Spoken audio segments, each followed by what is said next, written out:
4, 3, 2, 1.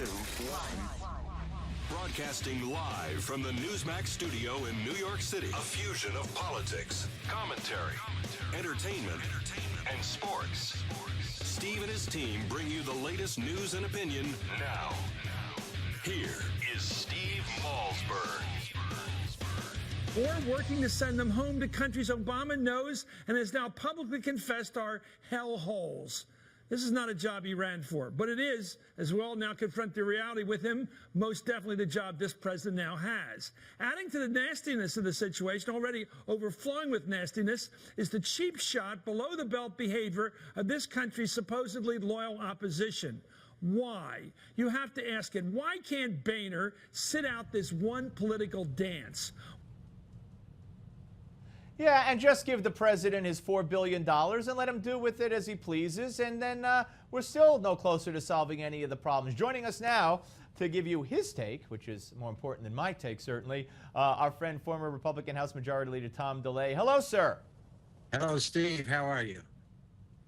Good, good. Great to talk to you again. Okay, so, you know, I don't even know where to start with this, but why don't we go back to last week, and the president in Texas, 3 fundraisers. Before that, a photo op, which he says he didn't want at the border, with the governor of Colorado, playing pool, drinking beer. Perhaps the most photo-opt president in our history said he didn't want a photo op at the border. Well, I bet he didn't, but not for the reasons he stated, probably. No, not for the reasons he stated. He didn't want a photo op. What he did want is a gaffe or speak out on this issue to reveal what he really believes, and that is he wants all these people to come over. He's an open border president. He's always been an open border president. He believes in sanctuary cities, sanctuary states, open the borders, let everybody come over. If he wasn't, he would have addressed this issue a year ago when it really started. But he let them come. The message got back to Central America and more, and now we have what we have. This president is not going to deport most of these people, I guarantee you. And in addition to that, we have Senator Jeff Sessions saying that the president's new immigration strategy, where he says the president will use his executive pen to legalize millions of illegals that are already here, will threaten the foundation of our constitutional republic. Is that an overstatement in any way, shape, or form? No, I don't think it's an overstatement, and it's not just this issue. We are in a constitutional crisis right now, Steve. Whether you abuse power using the IRS or don't enforce laws in immigration or the foreign policy, doing things without congressional approval, deciding which laws to enforce and which laws not to enforce, that's a constitutional crisis. The American people better wake up because the president is gathering more and more power so that he can implement his philosophy and his worldview. This is a Marxist president that believes that the all power belongs in the executive branch. I call him King Obama 1. This is a constitutional crisis, and we better treat it that way. What is as far as effects on the ground, health, economy, you name it? You're in Texas. You probably have a lot more on that list than I do. What's the worst part of what's going on now with these kids down in Texas and along the border? The huge pressure that it's putting on the communities on the border. First of all, we had huge pressure before this even started, because if you went to any border town in Mexico on the other side of the border from Texas in the last 5 to 10 years, you would see that they are ghost towns. We all dream of they're going to Mexico on vacation and, watch the folk dancing and the music and the wonderful food. None of that exists anymore on the border of Texas because the drug cartels have taken over the Mexican side of the border, and frankly, some of those cartels are living on our side of the border. And then you add this 50,000 illegal immigrants, and it's more than that, much more than that, and it's going to be twice as much in the next year. And the pressure on our communities is devastating. It's ruining our economies here on the border. It's ruining families. It's the governments are so overtaxed, whether it be providing health or food or education for all these illegal immigrants and the children of the illegals. It's having a devastating impact on the communities, and it's going to have a ripple effect because this president's picking them up and putting them on airplanes and flying them to other parts of the country. It's just amazing what is happening. And then you take the health problems. We're hearing all kinds of horrible things and horrible stories. Just yesterday, they picked up some dead bodies of children in the Rio Grande Valley. Yeah. All kinds of different diseases that we haven't had to deal with for a very long time, that now we are having to deal with. It's just devastating. Yeah, devastating.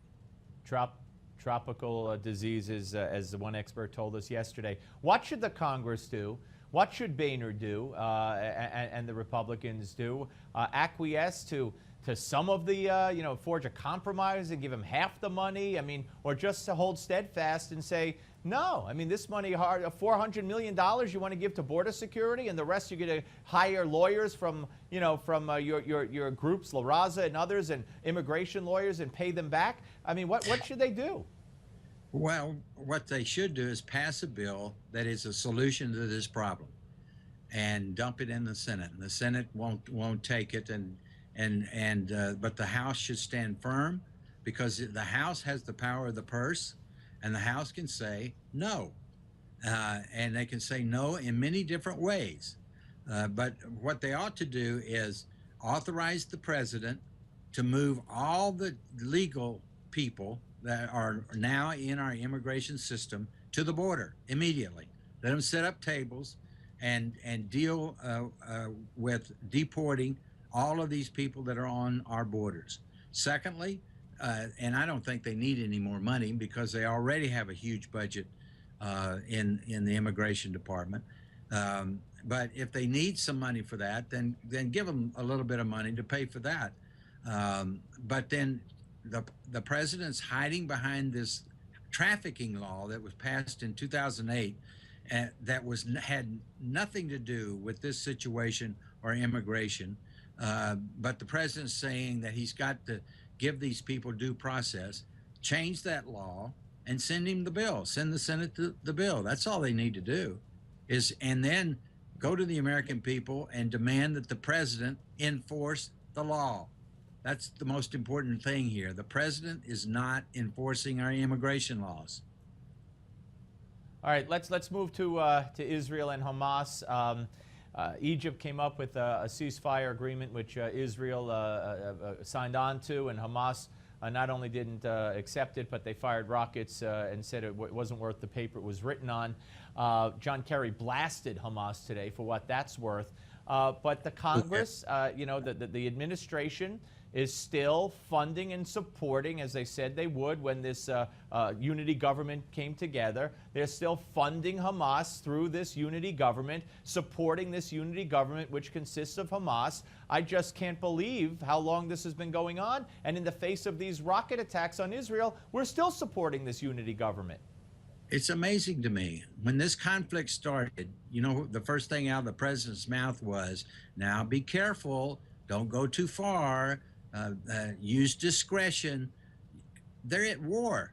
They've got people shooting rockets at them and would shoot other things at them if they had them. And Israel has reacted properly. What the United States should have done is say, go get them, Israel. You have every right to protect your borders and secure your people. And whatever that takes, then you ought to impose it on the Hamas.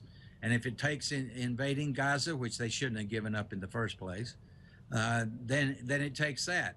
And we, the United States, are stopping the funding for the Hamas and the PLO. That's all. That should be our position. that's trying to cease fire and get in and come into peace and send John Kerry, who nobody respects, in and out to talk to anybody, is undermining Israel and Israel's ability to break the will of Hamas and the people that support them. Yeah. You know, sometimes you wonder how much crazier it could get. I mean, here we are. We got over 2 years left, almost 2.5 years of this administration. Look, Congressman, where we have come in almost 6 years, 5.5 years, and we got 2 more years left. It's a little frightening to some. Steve, you haven't seen anything yet, and I think the House. That's what he likes to say. Yeah. Yeah. Go ahead. I just think the House ought to pass a resolution in support of Israel and cut off the funds themselves. They could do that. Yeah. Well, from your lips to maybe to John Boehner's ears, we'll see. Congressman, always great to talk to you, sir. Thank you very much. Thank you, Steve. Great to be with you. My pleasure. Thank you. Tom DeLay, ladies and gentlemen, here on the Steve Malzberg Show. Probably of all the things, it's just that, you know, with all the support Israel has in the Congress and the resolution, I think they did pass a resolution supporting Israel's right to defend itself against Hamas. I just find it incomprehensible how you know, Congress hasn't cut off the funding. Well, I shouldn't say that. You got a Senate that wouldn't bring it up if the House passed it, you know, unanimously. So when Harry Reid's there and the puppet master pulls Harry Ring strings and says, don't bring up a bill, he won't bring up a bill. But funding Hamas, funding a government including Hamas? All right, up next, the owner of the Arizona ranch where millions of illegals have been caught. Coming up next, John Ladd.